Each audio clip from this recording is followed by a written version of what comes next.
Espresso Martini mead. There is no way. Or there is a way. Yes, if there's a will, there's always a way. And today we're going to attempt it. How exactly will we be making it, and how is this going to turn out? See, I was at the bar with a barrage the other night trying to delete a banquet or 6, and literally every single person was drinking an espresso martini, and everybody seemed to be having the time of their lives. This is a very, very popular drink. The next day I woke up hungover, business as usual, got some good reading in, and I saw my boy Golden Hive Mead on the tube. Not only does he make mead, but he pretty much turns everything into alcohol, so the light bulb went off. I need to make an espresso martini mead, and I need Golden Hive out here as well. Charlie, Chicago to Knoxville, let's make it happen. And this is a homebrew channel, a beer channel, a very struggling on life support beer channel. And I started this channel from my love for hoppy beers, West Coast IPAs, boozy stuff. I used to think hops were so punk rock, man. Simcoe, Mosaic, double IPAs, so metal. I drank nothing less than 7%. Headbangers Ball. Nothing better than going to a punk rock show and crushing IPAs. But it could be interesting dating girls that are into the same music as you. Have you ever seen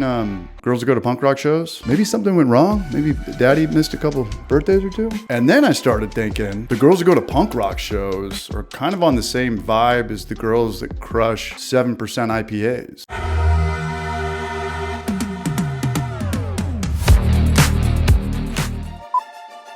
All right, time to make something to attract the non-7% IPA girls to the channel. And before we talk about how we're going to go about the espresso martini part, let's discuss mead. What is mead? Well, alcohol comes from sugar. Different sugars make different alcohols. Beer comes from grain, hard cider comes from apples, and mead comes from honey. Honey comes from bees, and bees come from Candyman. It's the circle of life. And mead, or honey wine as some call it, has said to have been around long before beer and wine. And it's kind of crazy because I can't name too many commercial mead brands. Maybe mead is the neglected redheaded stepchild of the beverage industry and it just needs a little shine. And it's been a long time since I've made a mead. Come to think of it, it's been 5.5 years. So I'm due for a mead video. We are not making a 5-gallon batch today. You don't need anything crazy expensive for this either. We're just going to make a simple 1-gallon batch that anybody at home can make in their kitchen. All right, so what do we need? Well, we need a kit. I've got a few 1-gallon systems, both glass and plastic, and I always prefer that they have a spigot to avoid siphoning. My siphoning days are long retired. And if you have a cold brew setup at home, you might already be good to go. If not, I'd recommend going with a kit from Clawhammer Supply since their jar is a little bigger than the 1 gallon. We need a gallon of water. I had a gallon of distilled laying around, and we need some dry yeast, some yeast nutrient, and I'll leave the links to everything I'm using in the description of the video. And most importantly, we need honey, the key to the city, and I highly recommend going with Golden Hive Zone. What I like to do is rest honey or anything syrupy in hot water for a few minutes while I'm sanitizing my equipment. The hard water will loosen it up so it doesn't take forever to pour. And make sure the spigot is not open. If I had a nickel for every time I forgot to close the spigot while transferring, I'd have Uncle Scrooge money. Next, I'm going to add the entire gallon of water. I don't know, maybe I should have added this first. Let me know in the comment section if I blew it. Gonna eyeball a little yeast nutrient and then pitch a whole yeast packet. Gonna give it a really good shake. Original gravity is 1.100, so it's boozy. We're aiming for about 13%. Stashed it in my closet. Ambient room temperature is about 73 degrees this time of the year, so it's all good. I went to San Diego to vacation for a week, came back to a healthy looking fermentation, but it was still active. It took another week for fermentation to finish. But how do we go about the espresso martini side of it now? And first, I'm going to make cold brew as I don't have an espresso machine. I can't afford one. I'll never have one, but it's all good because I prefer cold brew anyways because it's less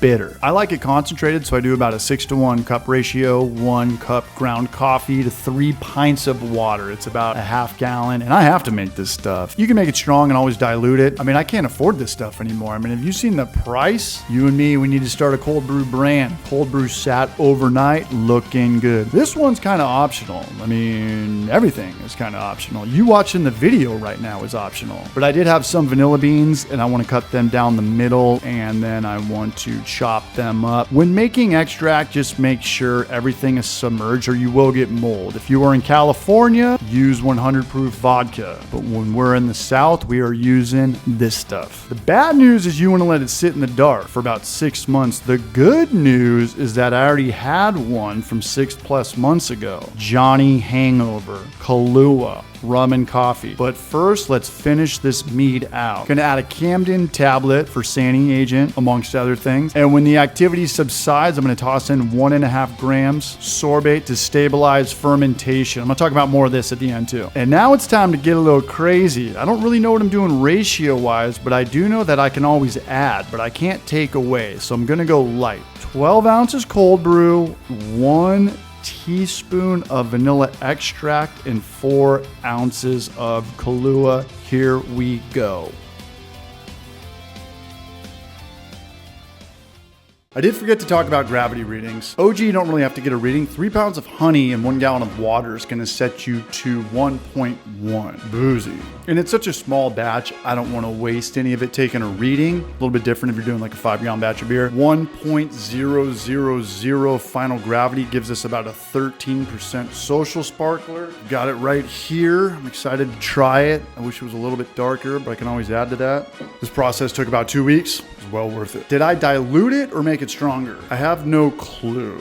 I know that Kahlua is 20% ABV. The vanilla extract is gonna add some booze, but also the coffee, the cold brew will dilute it. I do love the idea of stabilizing the yeast and back sweeten it, even for beers or other things. You know, back in the day, we would just throw in all this fruit or vanilla beans or other stuff at knockout, and I'm pretty sure the heat would just kill off the majority of the flavor, especially the sours I used to make. Not the heat, but I used to make sours that were around 3.3 pH, and it was so sour, it just knocked all the fruit out. When I buy sours from time to time, unless I'm looking at the label, sometimes I don't know what I'm drinking. Unless the label says pineapple or mango or apple, sometimes it's just so sour, it's just overpowering. Okay, let's give it a go.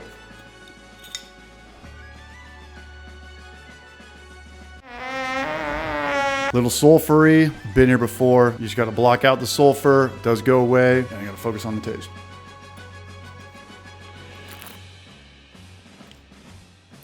Strong, hot, that's not bad.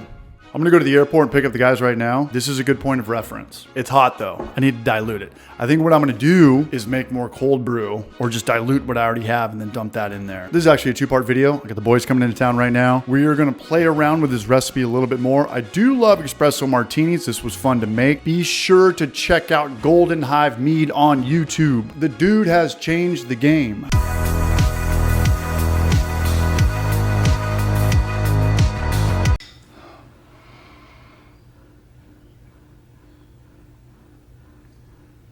Little sulfury, been here before.